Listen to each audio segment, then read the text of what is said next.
Good afternoon, everybody. How are you today? We are going to experience again the wonderful presentation by Mr.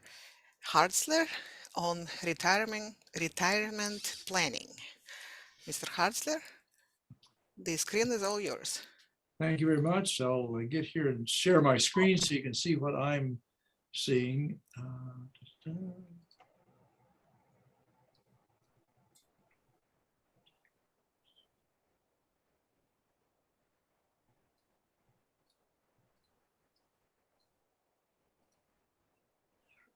Okay, that clear for you? Yes. So by way of introduction, thanks, Elena, for having me. I have, by way of background, I have an MBA degree from the University of Iowa and spent 44 years in industry, had nothing to do with personal finance. But when I started to think about retirement and what I would do in retirement, I thought, it would be more fun and more practical for me to get into the area of personal finance. And I had a chance to do that. And so 15 years ago, when I retired from industry, started working on personal finance on a pro bono basis. I spent 8 years with a group of certified financial planners, learning their trade and doing their pro bono work. And since that time, over the 15 years, I worked with a little over 350 different families, all providing pro bono advisory services. So I've had 44 years of preparing for retirement, 15 years of living in retirement. And so I thought, it'd be fun to just go back and say, well, how do you plan for all this? How do you make this happen so that from a financial point of view, you retire with dignity and so forth? And so I put together this presentation for that.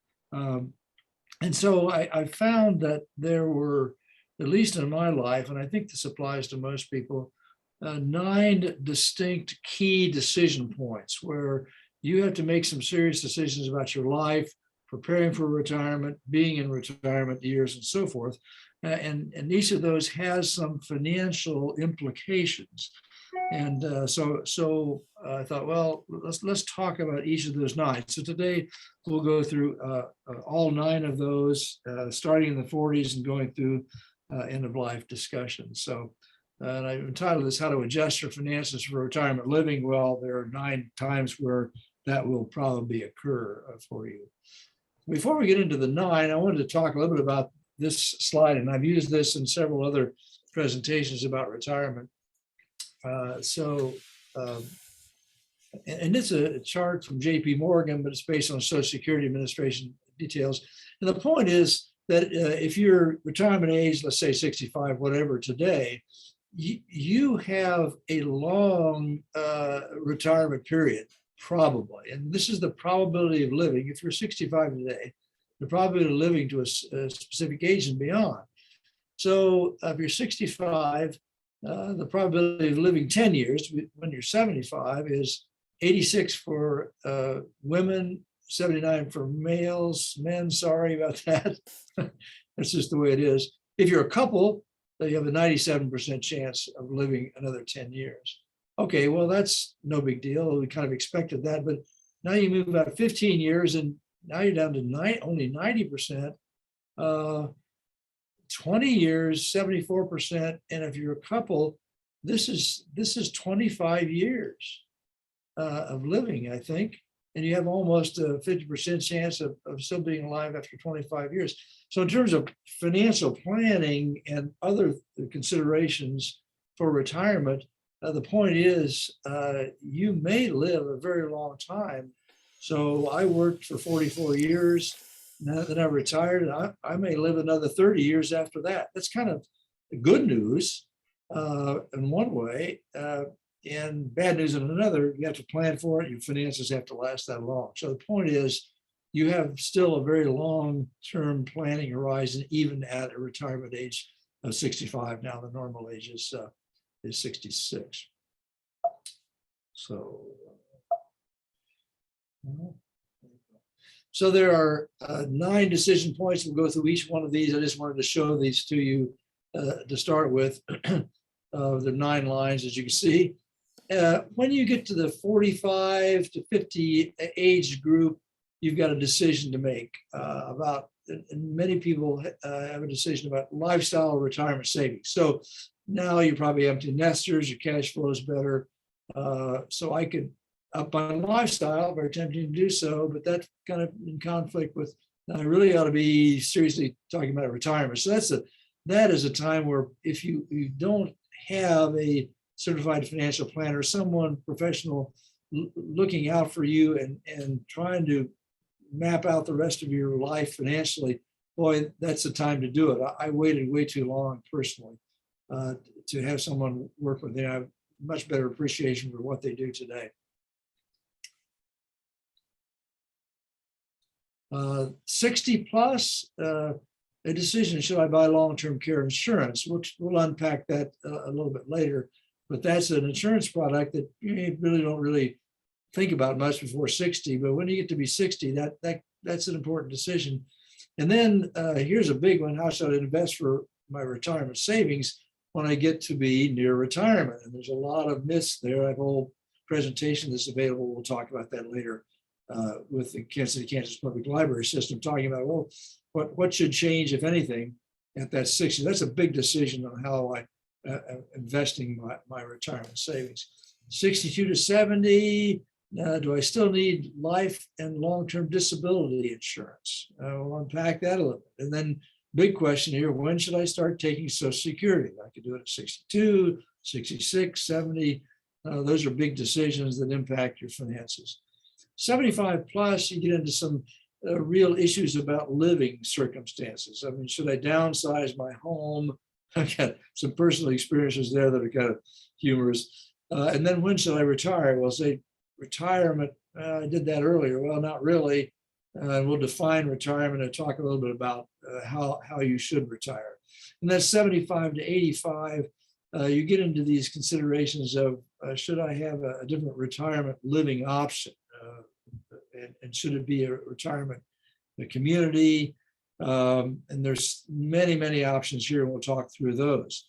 All of those, again, have financial implications. And then finally, should I revisit my estate plan in terms of passing the money on to the next generation or whatever, and also just enjoying life or giving money away or that sort of thing. So those are the 9, 1, 2, 3, 4, 5, 6, 7. Yep, I counted right. 9 basic decision points and the approximate age groups when you're going to be in. So the point is, starting early is a big deal. So the first one is the lifestyle versus 40 to 50, the lifestyle versus retirement saving. So most people enter a kind of an empty nester. I know for us, it was early in our 40s. Both of our children are gone. We had more cash flow. And so now what do we do? Raising children is expensive, got them through college, okay, but now what do we do? And the temptation is for lifestyle creep. So you now making $1 more and you spend $2 more. It's quite possible. But it's also, the clock is now started to tick on retirement savings. And most people start retirement savings much earlier than that. I did, but I didn't really have a lot yet accumulated at this time. So it was kind of, now we need to make some real intelligent decisions about, do we save more? Do we spend more because we have more to spend?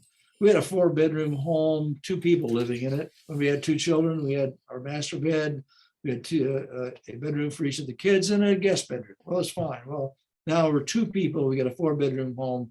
What do we do? Does that make any sense? Probably not. And then we like to vacation. We like to take active vacations. We wanted to do more of that while we could. And then, of course, there was a temptation when I retired that the Tesla wasn't available. But today you might say, well, what's the Tesla I always wanted? Now I can afford to do it. Well, yeah, whether it's Tesla, vacation home, all kinds of things, that is kind of bumps up against this retirement savings thing. And so now we have consideration of the time value of money. We'll talk about the rule of 72. It's really a remarkable phenomenon. And there are lots of what ifs. So at this point in time, If you don't have a certified financial planner working with you, it's really, really good idea to get on board, because you need to map out the rest of your life financially to see, when I make decisions here, what's it going to look like 30, 40 years down the road. This is an interesting chart on investing. And again, we've got a whole seminar on that available through the Kansas City, Kansas library system. But this chart you may have seen before is 93 years of data starting back in 1926, when we first accumulated really good data on investing in the stock market and so forth. And it says, well, if you had $1 invested back here, what it would look like today. This goes out through 2019. In the stock market, if you had $1 invested here and held on to it, you would have somewhere between $9,000 and $25,000. Seems impossible. And now it's a bumpy ride, and we talk more about that in the seminar. But if you start early and let your investments grow, this number can be tremendous. And this plots against government bonds and treasury bills. And here's inflation, run about 3% for that 93-year period. So $1 would go to $14. But here you've got a tremendous amount of money accumulated. And I want to get out of this. If I can, maybe I can't. Mr. Hatzler, Yes. what would be $1 in 1926 equivalent in modern times? What could you buy on $1? Well, it would be, you would take $14 to buy it today. Huh. So it's a lot more. Yeah. I wanted to talk about the rule of 72. This dollar amount here seems unreal. So I tested with the rule of 72. The rule of 72 is something that's very useful. And it says, if you take the number of 72 and you divide it by the percentage return that you get on average per year, you'll get how many years it takes to double your money.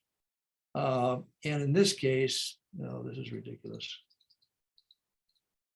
In this case, it takes a little over 7 years at 10%, which is what the stock market has returned. So if you're looking at this line and say, well, those numbers don't look real. Well, yeah, they really do, because if you take $1 and you double it 7 times, I'm sorry, you'll double every 7 years. In 96 years, there are 13 doublings. So that dollar is going to double 13 times. Well, okay, it doubles once, it's 2, twice, it's 4, 3 times, it's 8. You get the idea.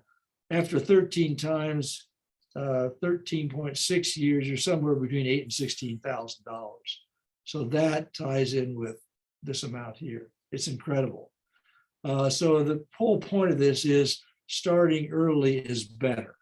And that's all a part of the planning process. You want to start planning very early so you know what is the impact of the money you're setting aside for retirement. A more practical example would be to take these same numbers and say, okay, let's say I'm earning 10% in the stock market and I've got a 30-year planning horizon. Okay, well, in 30 years, how many doublings are going to happen? 7.2 in the 30 years. You're going to double your money 4.2 times. Okay. Well, all right. If you start out with 250,000, say, you could have any number here. First doubling after 7.2 years is 500. The second, 1,000, 2 million, 2 million, 4 million. So in 30 years, that 250,000 would go to something like $4 million. If you started 7 years later, it's only 2 million. I mean, the difference is huge. So the point is starting early to plan for retirement and invest for retirement is very, very important because of the rule of 72. And that's what this shows. Let's go back here. So that's the whole point of that slide.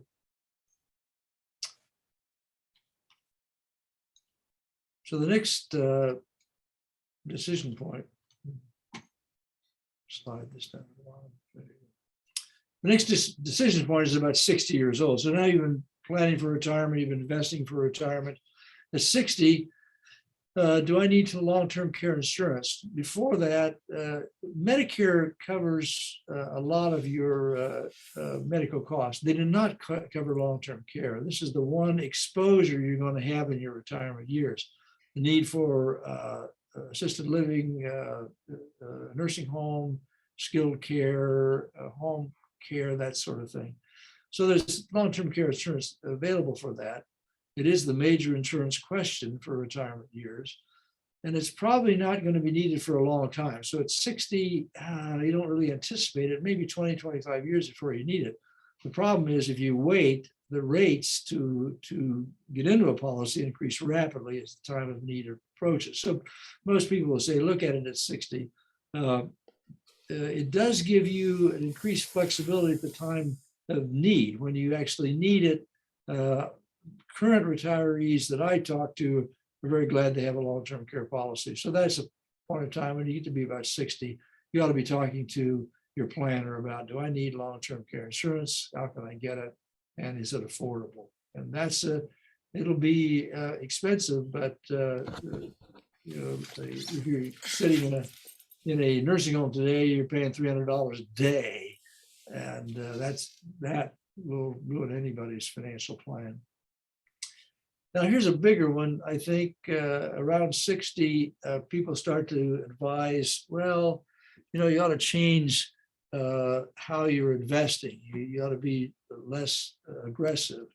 And there are lots of common rules of thumb. I think most of them are misleading. One is the rule of 100. You take the number of 100, you subtract your age, and that's the amount of your investments you ought to have in stocks. And so, our riskier investments. Well, by that calculation, I'm 80, so I should be in 20% stocks. Actually, I'm 100% in stocks. So I haven't followed that. So there's a cost, and we'll talk more about that later. Again, investing is not a one-size-fits-all answer. You need to have someone looking at your particular situation, what your needs are, what your plans are, before you get into the actual strategy for investing. And again, as we talked earlier, planning horizon is longer than you think. You think, well, I'm 60 plus, my planning horizon is not that long. Well, yes, it is. It could be 25 or 30 years. And in fact, if you're planning to pass some of your legacy on to the next generation or whatever, you really could be saving money for them, and the planning horizon could be 30 or 40, 50 years. So it's longer than you think. The seminar, which is available on the Kansas City Library website, Exposing the Myths of Retirement Investing, I unpack all of this, and it's 3 one-hour sessions, so it's a long slog, but I'd recommend it. Again, full disclosure, I'm 80 years old. I'm 100% invested in stocks, although it's very highly diversified, 10,000 companies through low-cost mutual funds. So that's all I'll say about that today, but I encourage you to go and look at that. I think that's a good series. And the reason that I remain 100% in the stock market is not because I'm just a wild and crazy guy, is because other types of investments are really costly to you in terms of the return you get. So this is an interesting chart, period 1950 through 2018. It's JP Morgan. And this looks at the returns you might get in various periods from the stock market, bond market, other investments. Over any 1 year period of time, this line here, the green, is the stock market. If you're all in stocks, you could see a year where you had a 47% rate of return in this time period. Well, that's almost double your money in 1 year. That sounds pretty good. But there's also a year in this time period where the stock market decreased by 39%. And we had a 20 or 25% hit this year. So those times happen. If you were all in bonds, you see it, you have much less risk. In a 1 year period, only 43%, but only 8%. And a mixture of 50-50 is this bar. So yeah, this is less conservative from one standpoint, but that's only a year, and I don't have a 1 year planning horizon. I have a 20-year planning horizon. So if you move out and look at any 5 year rolling average over any 5 year period here, what's the chances of losing money in the stock market? Well, -3 would be the only 5 year period here where you would lost money. And 26% would have been the highest 5-year period. When you move to 10 years and 20 years, there really isn't any risk here. You just have to run it out. Here's the payoff. If this is the example JP Morgan put together, if you had $100,000 over a 20-year period, this was a 20-year period, almost stocks averaged about 11%, a little bit higher than normal, still over 10% is the norm. You would have ended up, that $100,000 would have grown to $811,000. If you say, well, I'm getting older, I need safer investments, my planning horizon is less, I'll just go to bonds. Well, during that same period, 5.8%, pretty average for bonds. But the $100,000 would only grow to $311,000. So by moving from stocks to bonds, I lose $500,000. I mean, I'm sorry, I'm not interested. Even a 50-50 portfolio, that's this deal here, was 8.8%. That sounds pretty good. And it was during this period of time. But I'm ending up with only 542. That's over $250,000 of loss. So anyway, short answer to a long question, but how should I invest? But I'm up here. I want the $800,000. I'm not willing to take $500,000 hit. So that's investments. 62 to 70, a couple of questions. One, do I still need life and disability insurance? We talked about the long-term care insurance, but life and disability are important insurances to have in your earning years, the 44 years that I was working. Well, I got to the point where I figured I was worth more dead than alive, didn't want to tempt my spouse in any way, and I canceled all our life insurance. We don't really need it. We build up the cash flow and the investments. So there's a point in time where you say, well, it's not really worth it. But that's an important decision because it obviously has huge implications, and that's me. And again, these are individual decisions. You ought to be talking to your advisor to say, does it make sense for me to hold on to my life insurance? And then long-term disability insurance is something that a lot of people have through their employer. I had it for many years, didn't even know I had it. But it's very important during your working years. You're much more likely to become disabled than to die during your working period years. And so at some point in time, if you have a flexible retirement date, if I could retire today, what the heck, then needing long-term disability insurance probably isn't so important. But if I really do need to work another few years, then dropping out long-term disability insurance is a bad idea. So again, a lot of this is covered by insurance. Some people have private insurance on top of that, and it gets expensive. So another important decision in the 62 to 70 a year time frame. Okay, another one in 62 to 70. When should I start taking Social Security? Wow, what a complex question. There is a significant penalty for early payments, 62, but it's tricky. We went to see the Social Security Administration people when we were turning, my wife and I are basically the same age. We were turning 62, and I said, well, should we take this benefit early? Is Social Security going to be around? Is it, bird in the hand philosophy? And they said, for me, you're going to have a big penalty. But for my wife, she had not made as much money as I had. In fact, her benefit was going to be less than half of what my benefit would be if I took a normal retirement. And so she could take early retirement. She was retired. Take that for the 3 or 4 years. When I then took my full retirement, she would half of mine. And that would be more than she had been taken. So there was no penalty for her to take early retirement, a big penalty for me. So this, again, very individual, very important decision. I found the Social Security Administration people to be very helpful in terms of giving me my options at that point in time. And of course, 70 is the best time to take it out. It gives you the maximum benefit if you expect your life to be longer than average. So the joke is, I can tell you exactly which option to take, 66 or 70. Just tell me how long you're going to live. Of course, no one can predict that. And then there are people who have a bird in the hand philosophy I'd rather take it now because I don't know about Social Security in the future. That's a consideration, although I think Social Security will be around for a long, long time. Then the question of when should I retire? Well, I technically retired at 65 years, 7 months, because that's when I could take full normal retirement benefits from Social Security and got Medicare.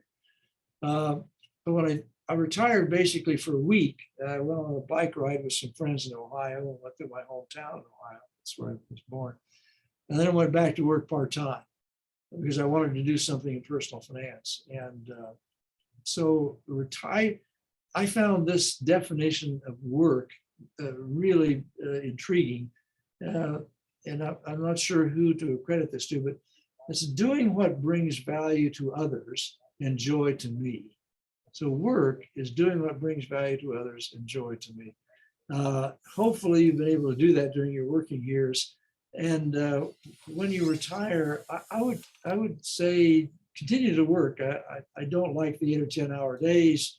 2, 3, or 4 hours a day is fine with me now. But I would encourage you to continue to work, because it's just going from having to work to earn money to wanting to work to do something productive. Some brings value to others, joy to me. And then I think you just need a reason to getting up every day. And it is a very important financial decision. I decided to just do pro bono work, forget the revenue, but working part-time can be have a very significant impact. I know people who did it, I can't retire, but if I retired and I worked part-time for a few years, then my financial picture changes remarkably. So that's a very, very important decision, again, one you ought to have with your financial planner. Now, you get into some things that happen about your living circumstances. At 75 years and plus, you get these questions about, should I downsize my home? And boy, it's a very difficult decision to go through. Most people get attached, they have a lot of stuff. And so I said, okay, what are the pros for staying in my home when I'm 75? And I have familiar surroundings. Maybe I'm in a comfortable neighborhood. I have friendly neighbors, and I can avoid the hassle of moving and decluttering, although that's going to happen sometime, either by you or by your heirs. So, but that's, a lot of people want to stay in their homes as long as they can, and that's fine. The cons is that you may have accessibility problems with your current home. Now, I got a friend who just moved to a retirement community where I live, and I had a home with steps going up to it, a driveway, it wasn't level, multi-levels in her home, and the danger of falling and so forth, a real issue at that point in time. Maintenance of the property can become an issue, and there can be large periodic expenses that come upon us from time to time, so that can be an issue. And again, if you stay in your home, you may be forced to move when additional care is needed, and always come at a bad time. You're not able to choose the ideal time and place to move. Say, well, okay, I'll move to a retirement community. If I need nursing, I'll go to a nursing home, fine. Well, you can't choose the time, and you can't choose the place, and that's a decision that's just gut-wrenching. So it may be better to consider this downsizing and moving at an earlier time. Now, if you decide to move to another type of living, there's a lot of options. It get real confusing. I try to put together just a potpourri of what options might be. There are a lot of senior independent living, apartments and condos and things like that, specifically designed for seniors. Smaller spaces, maybe rental, maybe something you buy into. The pros, again, is you avoid the property maintenance, and that's can be a hassle when you're in that age group. They're built for seniors. They're usually in quiet neighborhoods, children running around and that sort of thing. The cons are that you, again, may be forced to move again if additional care is needed, and you might not be able to choose the ideal time and place for that move. Then there is the continuing care retirement community, CCRC, and I want to unpack that quite a bit. We made the decision, in terms of full disclosure here, we made the decision to move to a CCRC community when we were 70, actually moved in at 71. That was early in this deal, but there's a lot of reasons for that. The pros of that is that all living arrangements are on one campus. So we're at Lakeview Village, South Lenexa. There are many comparable facilities around, but all of the living arrangements, all the way up assisted living, nursing home, dementia, it's all on one campus. So you know where you're going to be if you need those services, and you're guaranteed access to all levels of care. So you're set. In fact, our daughter thanked us for making that decision, because she didn't want to make that gut-wrenching decision if we ever need that level of care. The cons are you need to pass both a health and a financial screen to qualify, and earlier is better, especially on the health screening. So they want to bring people in who can live independently for a while, so they don't have the cost of providing that care to you later on. And it's not inexpensive. A lot of people just can't afford it. What I tell people is that if you can afford a CCRC, absolutely consider it, because it's a great lifestyle, and all of these things are pre-planned and taken care of. It just takes a lot of angst away from you and your family members. And then even within the CCRC, there are options. There are rental CCRCs. It's a pay-as-you-go. The pros are you only pay for what you get. This Liberty Mutual land, which I don't particularly like, but it sticks in your brain. And if you, as long as you stay in independent living, you probably have a lower cost. The rental rates are probably lower. Monthly fees are lower. The cons are if you need assisted living, nursing care, you got to pay the going rate. So it's a pay-as-you-go. The life care model, that's what we're involved with, my wife and I. The pros are you have unlimited healthcare guarantee, your rates never go up, and you have a very predictable cost of living. I know what my monthly fee is going to be for the rest of my life, pretty much. The cons are there's a sizable entry fee. The way these life care models are structured is the logic is people who own their homes say, well, the entry fee may be a couple $100,000. But what you're really doing is trading your home equity for a lifetime lease in this situation, and you're just trading one for another. So it doesn't really impact your financial monthly income and so forth. But there are more stringent health and financial screens that are used in these kind of facilities. So that's what we plan to do. But that's at the 75 to 85 year range, you need to be thinking about some of these options for a living. And then, interestingly, this is an interesting topic, and it fits in with your financial planning. Should I reevaluate and revisit my estate plan? There are a couple of considerations. Most people look at their children and say, okay, I have some money to pass on to my estate. I have an estate plan, and I'm just going to give the same thing to every child.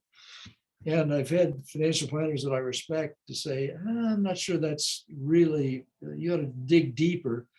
And one of the quotes that he has is that you should love your children equally, but treat them uniquely. If you have a child, a grandchild, and so forth with some unique needs, you might want to consider revisiting that estate plan and treating them uniquely. I don't, but I know if I had a child or grandchild with special needs, I would think about treating them especially too. And then the other one is if you're involved in philanthropy at all, or you want to be, do your giving while you're living, so you're knowing where it's going.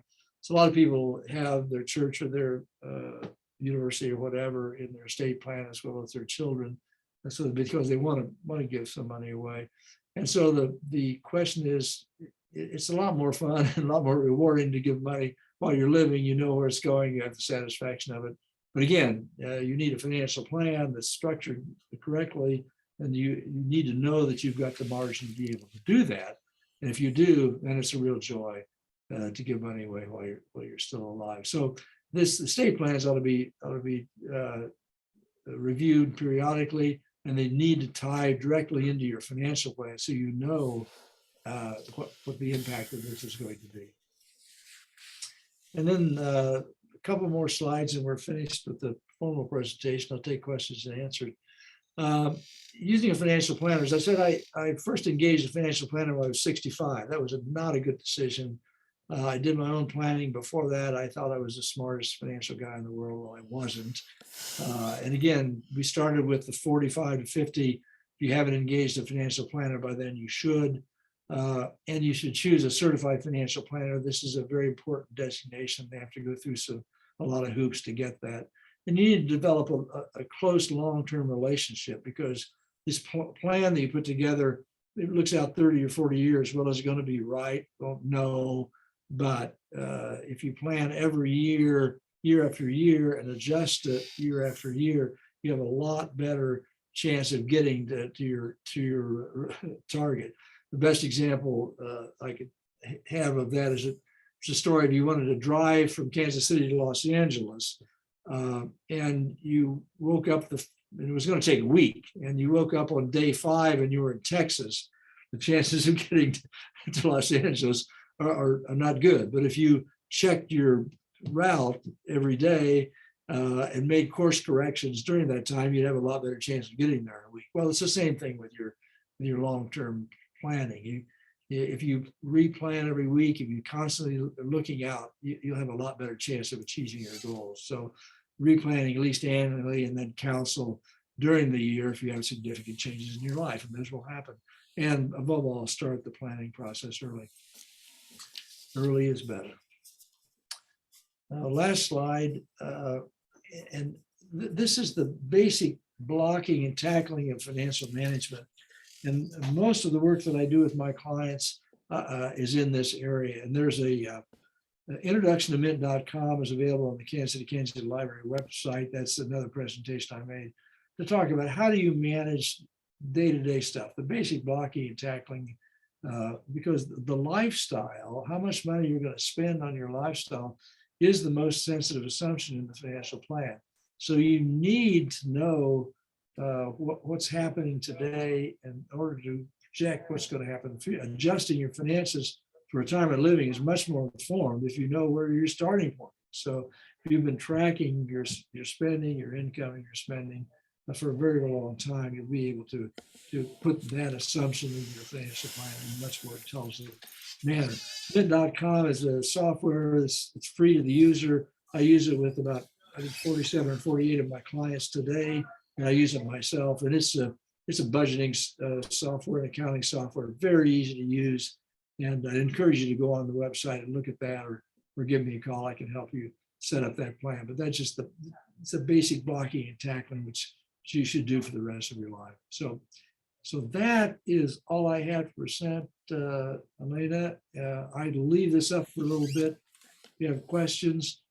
This is my email address. So if you have questions about the presentation or the other presentations I have, if you want a consultation on setting up mint.com, budgeting your money, or any of these issues you want to talk, feel free to email it on that email address. I'll leave it up there for a little bit during the question and answer period. I can go back and review any of these slides if you want, but I'd open it up now to questions. There was a question, how do you find a certified financial planner? You can do it on the internet. You can write to me. I know a number of these people that I know, love, and trust. I can give them a referral if you like there. But if you go to the internet and Google certified financial planner near me, CFP, certified financial planner. But there's a lot of financial planners out there, but the CFPs, it's like a CPA or a designation like that, but it's for financial planning. And I have a financial planner. I mean, I do the work, but I also have a financial planner because you need someone who can look objectively at your situation. I know there were 2 or 3 times during my working years where I made significant financial decisions, and I'm pretty sure if I had a financial planner beside me, they would have made me question what I was doing, and I probably wouldn't have made 2 or 3 really bad mistakes that I made during my lifetime. So But CFP is a big deal. The next question is, how much does it cost to have a financial planner? That's a very, very good question. Most of them will charge you a flat fee initially to do your initial planning work. And that would run some $1,000 to $3,000. It's like putting up your estate plan. You're going to pay comparable fees. Most of the planners will only charge that one time.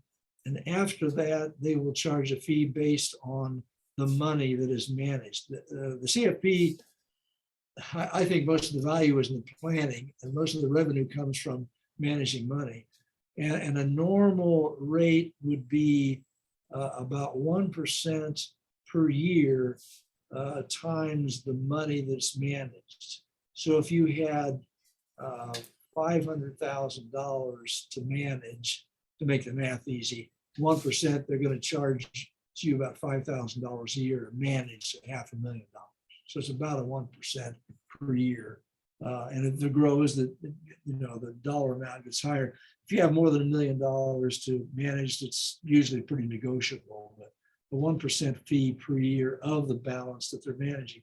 And if you have a CFP managing your money, they're going to earn more than that 1%, I can tell you, because boy, as we discussed earlier, there's a huge difference in rates of return and what you can get over a period of time if you invest intelligently. I mean, it's well, one example I said, if you go to bonds over 20 years, you just lost $500,000. Well, I'll pay $5,000 a year to make sure I don't lose $500,000. That's right. It's several $1,000s. I say the average is probably $2,000 initially to set things up, because it takes a long time to build a plan.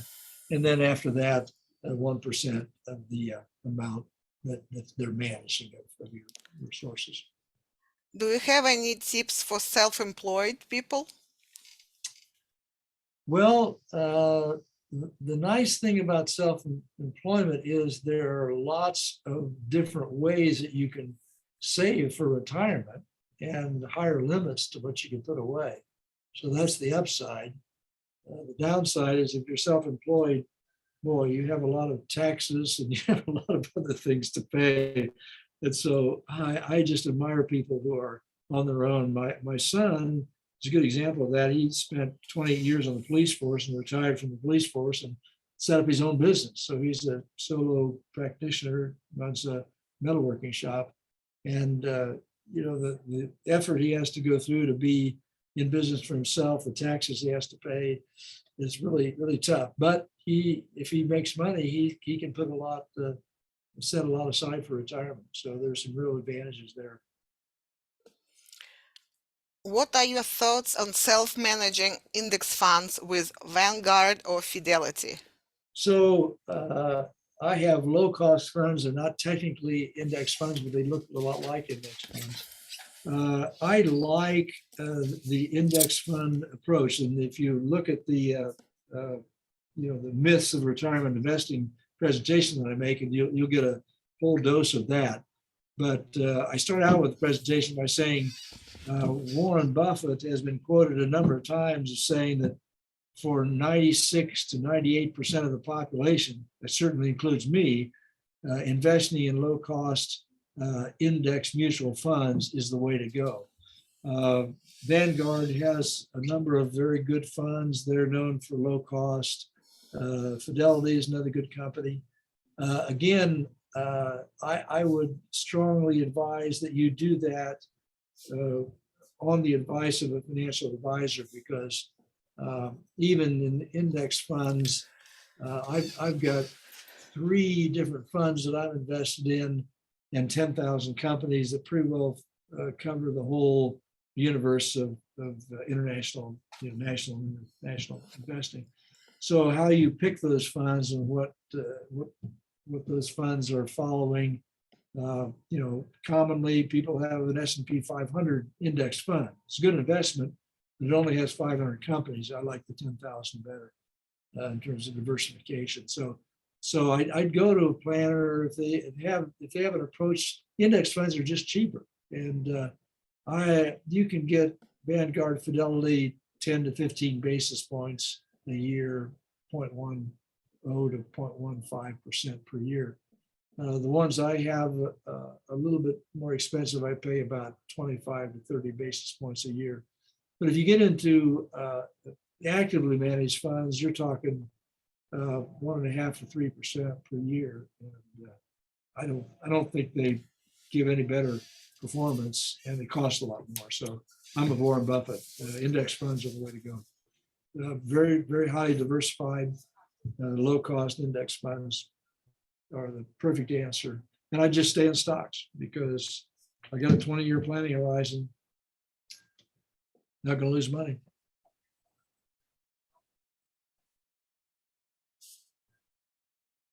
Well, now once we're talking about costs, how much does this life care model of retirement home or any kind of CCRC retirement home cost? Very good question. And the good news is it's all over the map. So you best shop around and you get what you pay for. The facility I'm in, the normal entry fee somewhere just below 200,000 to somewhere above 300,000 to get in. Monthly fees run 2,000 to 6,000. But again, that's a very, very full service package. It's a monthly fee covers a little more than half of my total expenses. Now you can get much less expensive facilities, but you'll get fewer services. So I'd encourage you to shop around, look at various facilities, be very cautious about what's provided in those fees, because you do get what you pay for. And most of them are not for profit, some of them are for profit, but there's a lot of facilities available. And it'll take some work to go through and compare them, try to get apples to apples. So they're not any of them inexpensive, but you do get what you pay for. So Medicare doesn't cover anything nursing home related. Very, very little. And that's the major exposure you have in retirement years. And nursing home rates now are running about $300 a day typically, and not all nursing homes are created equal. And so if you need the service, it's always going to be at a bad time, and the facility you would like to go to may or may not be available.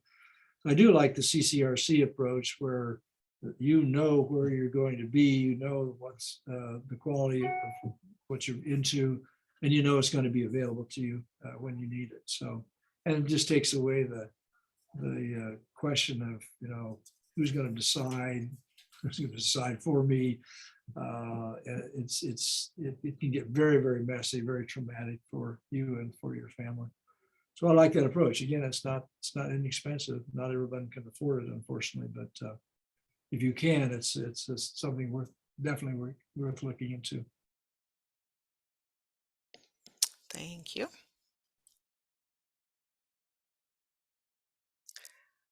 Does anybody else have any questions?